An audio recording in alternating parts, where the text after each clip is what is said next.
Alright guys, thanks for stopping by. My name's Paul. This is Wristwatch Addiction, my dumb little watch channel here. We don't really have a rhyme or reason, we're just here. Go ahead and hit that subscribe button if you've watched before and you enjoy. Most of the people that watch are not subscribers, so I don't understand why you won't just hit that button. It takes a second, it's free, it helps me out. You like me, right? Come on, hit that button. Thank you for that. If you'd like to see more that you can't find here or over on Instagram, pop on Patreon. It does cost, it's a whole $1 a month, guys. Again, costs $1, man, so I don't know. You can't, it's all good. Stay here, I'm still making content.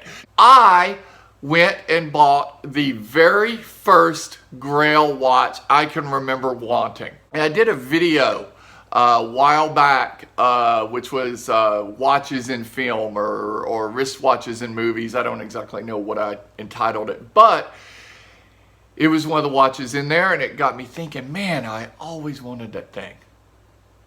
So I went and bought it.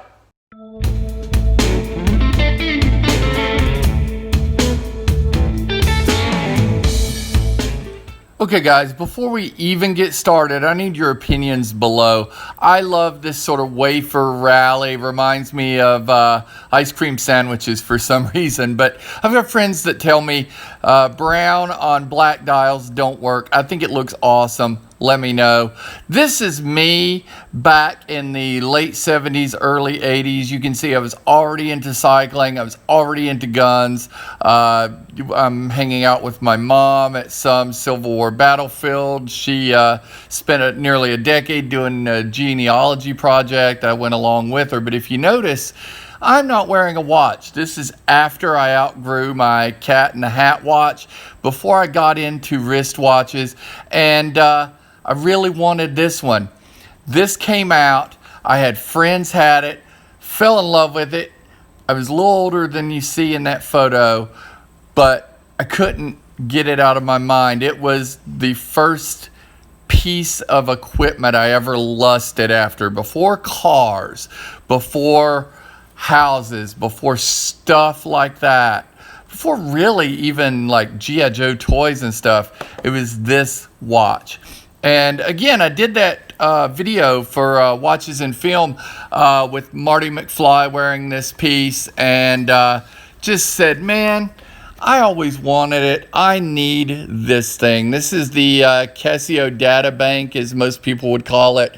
It is actually technically the CA-53w. You can see the instruction manual here that hasn't changed much, if at all, since the 80s. Just it's very, very simplistic, as it was then, as it still is. The case as well, super simplistic. No luxury casing here, just a little display shelf for your Kmart or your Walmart or wherever you would find this back in the 80s and today. I actually found this one at a Walmart in Nashville, Tennessee. Beautiful watch, aesthetically. I mean, we're going to throw a calculator on the wrist and make it look good. I mean, that's a challenge in itself, but I think they did it. It's a little bit diminutive in size, so I kind of felt like, I wear small watches now, like this 38 millimeter, but that's one reason I haven't picked this thing up, is I felt like this is going to be way too small. I wanted it when I was in the 4th grade and the 5th grade. Back then, my wrist was way smaller than my 6 3/4 wrist. There's no way this little thing is going to feel good.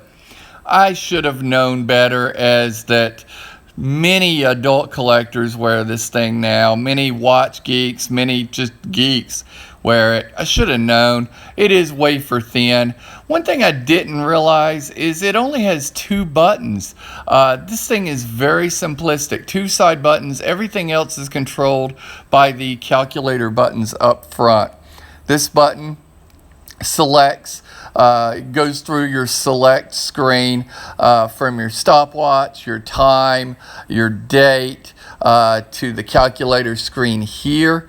And if we are to push those Buttons up front, you know, my finger is a lot bigger than it used to be. We'll just do 555 times, I think I hit the times button there, 2, and then you get to your total or your equals, 1110 or 1110. The clear button's the side, and then push it again to go back to the time. I have actually already taken this out and worn it because, quite frankly, again, that diminutive size, wasn't sure I'd like it. This second lower button that's recessed into the head here, that controls the time set and date set. Push it in, which I'm not going to do because I have no fingernails, but you push it in with a toothpick or fingernail, what have you. The numbers blink, and then you set them via the numbers on the almost said watch dial, but the face head.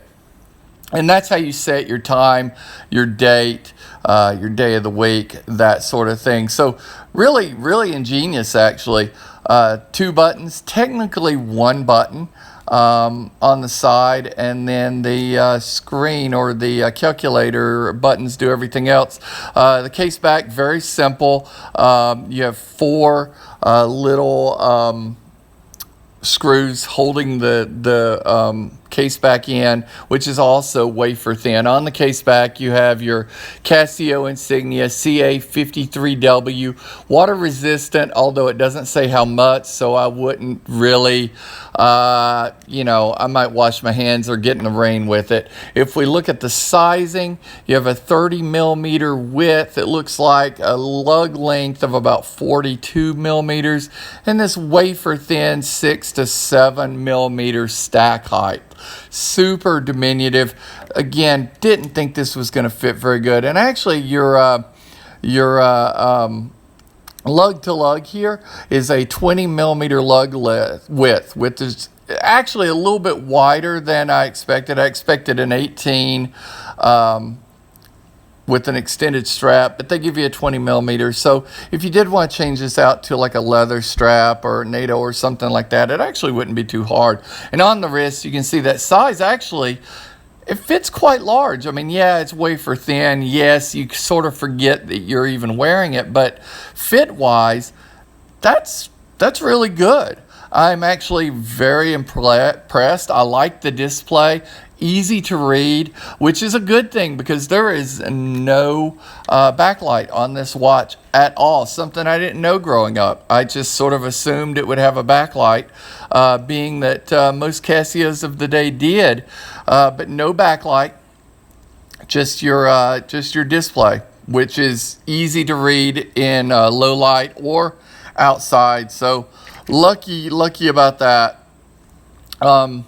Again, the water resistance caught me off guard as well. I figured it would have a little bit more than that. But low water resistance, 0 backlight. But aside from that, you know, everything I sort of expected from this watch under high outside lighting, or natural lighting, I should say.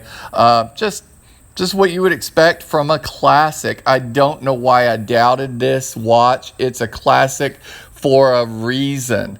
You know, it was worn by Marty McFly in Back to the Future 1 through 3, Walter White in Breaking Bad, Heath Ledger's Joker in The Dark Knight, and millions of 80s teenagers and adults today. So I don't know why I doubted it.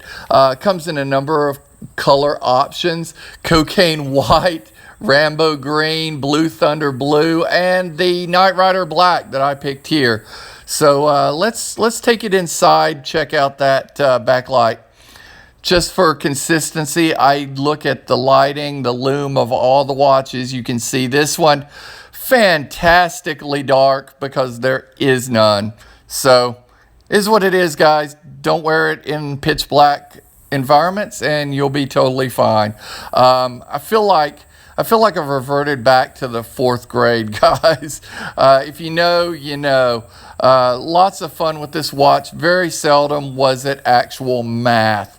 But you can actually do math on this. I remember kids being made to take these watches off by math teachers before the tests because, quite frankly, If you can cheat, you're going to cheat if you're 10. But great watch, no regrets, under $20. Go pick one up, guys. Just a freaking cool piece of history, both movie history and history of horology. A smartwatch before there were smartwatches, guys. Hope you enjoyed this. We'll see you again real soon.